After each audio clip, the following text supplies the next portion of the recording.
ours is a story of hope. For 25 years, our service has stood like a beacon, sending a proud and clear, unequivocal message to people who use drugs. You are welcome, you are safe, you are loved and respected because you matter. The thing I found about MSIC is that the first time, the latest time and every time in between, when I walk through the doors, the shame stops. I can simply be myself. Public support, tick. Crime prevention, tick. And lastly, harm minimisation, tick. On every measure, on every metric, all of the criticism and all of the anxiety and all of the worry about the centre, and yet 25 years, the verdict is in, and we know that it worked. As one patient at Uniting reflected, without this place, I'd be dead. Drugs are not going away. Drugs are here to stay. They can touch anyone and impact any family. Medically supervised injecting centres are so important.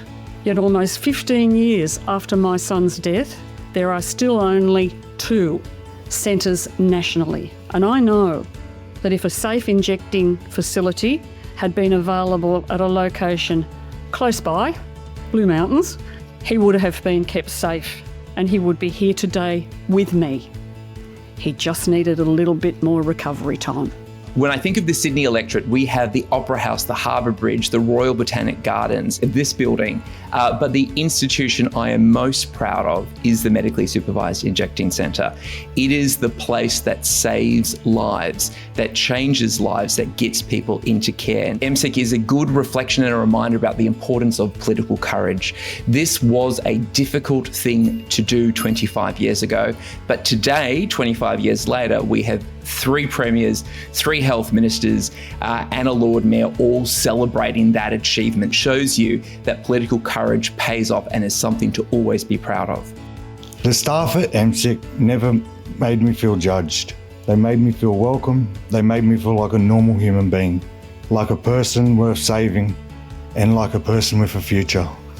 If a place has the ability to save the lives of people in danger, but is limited by a law to only be in one location, isn't that just a little bit like saying we can only have lifeguards patrolling one beach on the entire coast of New South Wales?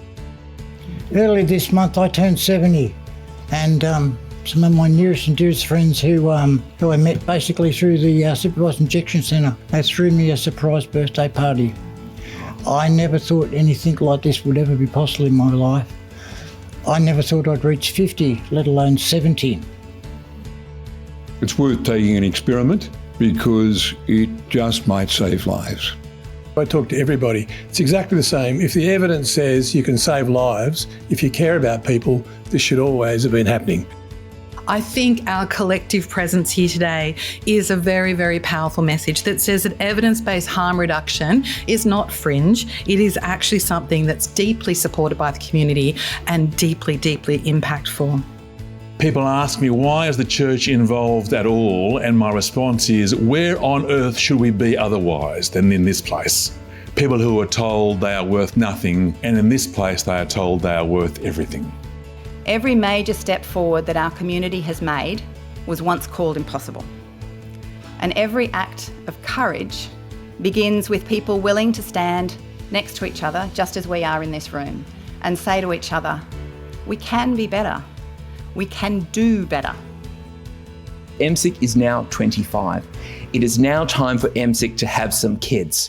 And we need more safe injecting facilities across New South Wales. Let's enjoy the celebration, but let's take it as a mandate for more safe injecting facilities across New South Wales. Happy birthday to you.